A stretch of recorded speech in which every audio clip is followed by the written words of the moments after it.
రంజాన్ పర్వదినాన్ని పురస్కరించుకొని వరంగల్ క్రిస్టల్ గార్డెన్లో నిర్వహించిన ఈద్ కా తోఫా కార్యక్రమానికి మంత్రి కొండా సురేఖ ముఖ్య అతిథిగా హాజరయ్యారు. సందర్భంగా ఆమె మాట్లాడుతూ రంజాన్ పర్వదినం పరస్పర ప్రేమ, దయా, త్యాగానికి ప్రతీక అని చెప్పారు. ముఖ్యమంత్రి రేవంత్ రెడ్డి సారథ్యంలో రాష్ట్ర ప్రభుత్వం అన్ని వర్గాల సంక్షేమానికి కట్టుబడి ఉంటుందని తెలిపారు.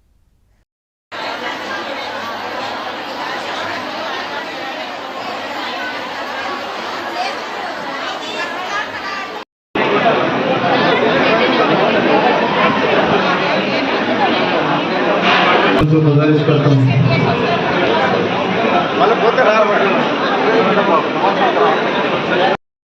मट्टेवाड़ा ईदगाह को 1 करोड़ रुपए सैंक्शन करें।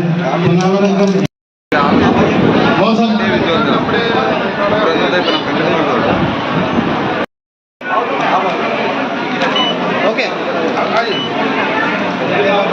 मंगल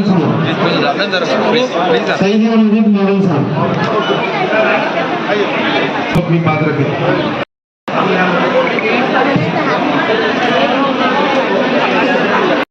बात है एक्चुअल अभी तक तेलंगाना में कोई भी जो कॉन्स्टिट्यूंसी के मेंबर ऑफ एमएलए उनके पर्सनल पैसों से कपड़े दिए जाते हैं और इफ्तार पार्टी भी कोंडा सुरेख मैडम और कोंडा मिली साहब अपने जाति पैसों से लेते।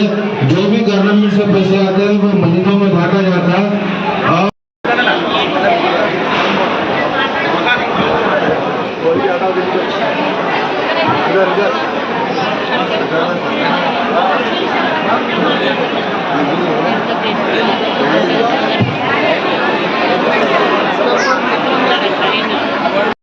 సందర్భంగా ప్రభుత్వం నుంచి వచ్చినటువంటి బట్టల పంపిణీతో పాటుగా మేము ప్రతి సంవత్సరము ఇమాములకు, మౌజుంలకు సొంతంగా ఏవైతే కొనిస్తామో ఆ బట్టల పంపిణీ కార్యక్రమం కూడా ఇక్కడ చేపట్టడం జరిగింది.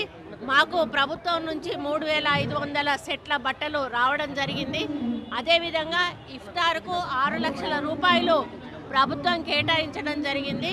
కానీ ఎప్పుడు కూడా మేము ప్రభుత్వం పంపిన డబ్బులు నిరుపేదలైనటువంటి మరి చిన్న చిన్న మసీదులు ఏదైతే ఉన్నాయో వాళ్ళకే పంచడం జరుగుతుంది. పండగ సందర్భంగా వాళ్ళు సంతోషంగా పండగ చేసుకోవాలని ఇఫ్తార్కి అయ్యేటువంటి ఖర్చు అంతా కూడా మళ్ళీ మేమే భరించడం జరుగుతుంది.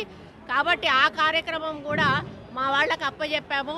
ఇప్పుడు ఇక్కడ నామమాత్రంగా 2-3 మౌజుంలకు మాత్రం ఇవ్వడం జరిగింది. మళ్ళీ మా లీడర్లందరూ కూడా మసీదులలోకి వెళ్ళి ప్రత్యక్షంగా డైరెక్ట్గా వాళ్ళకి వెళ్ళి వాళ్ళకు బట్టలు ఇచ్చి మళ్ళీ అదేవిధంగా ఒక్కొక్క మసీదుకు ఎన్ని సెట్ల బట్టలు ఇవ్వాలో ఆ ఏరియాను బట్టి అక్కడ ఉన్నటువంటి పాపులేషన్ను బట్టి ఈ మైనారిటీలకు ఇచ్చే బట్టలను కూడా పంపిణీ చేయడం జరుగుతుంది. ఈ రంజాన్ మాసం యొక్క గొప్పతనం ప్రతి ఒక్కరికి కూడా తెలుసు.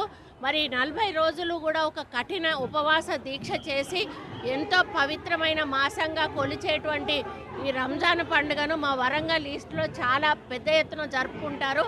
ఎందుకంటే ఇక్కడ ఎక్కువ మంది ముస్లిమ్స్ ఉన్నారు. వాళ్ళు చిన్న పెద్ద అనేది లేకుండా, వయసుతో సంబంధం లేకుండా ఉదయం నుంచి రాత్రి వరకు కూడా ఉపవాస దీక్ష చేసి మరి 6 గంటల తర్వాత ఉపవాస దీక్ష వదిలిపెట్టి మళ్ళీ తెల్లారి 6 గంటల నుంచి కూడా ఏమీ తినకుండా ఉండేటువంటి సాంప్రదాయం ఈ పండుగలో ఉంది. మరి దేశవ్యాప్తంగా కాదు, ప్రపంచవ్యాప్తంగా ఉన్న మైనారిటీ సోదరులందరికీ కూడా రంజాన్ పండుగ శుభాకాంక్షలు తెలియజేస్తూ ఈ రంజాన్ మన జీవితాల్లో మంచి వెలుగులు నింపాలని, మంచి ఆరోగ్యాన్ని ఇవ్వాలని, మన పిల్లలకు మంచి భవిష్యత్తుని ఇవ్వాలని, మన సమాజం ఒక మంచి మార్గంలో నడిచే విధంగా ఆ అల్లా దీవెనలు ఉండాలని కోరుకుంటూ సెలవు తీసుకుంటా ఉన్నాం.